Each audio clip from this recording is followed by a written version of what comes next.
মুসলমানদের জন্য একটি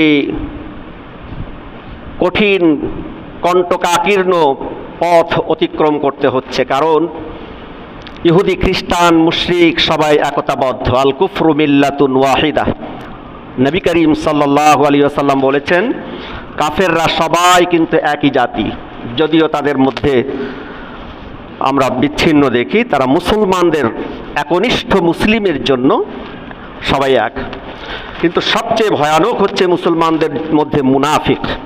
এজন্য আল্লাহ তাআলা কাফেরদের ব্যাপারে সূরাতুল বাকারায় একটি আয়াতের মধ্যেই ক্লিয়ার করে দিয়েছেন, ইন্নাল্লাযীনা কাফারু সাওয়াউন আলাইহিম আআনযারতাহুম আম লাম তুনযিরহুম লা ইউমিনুন।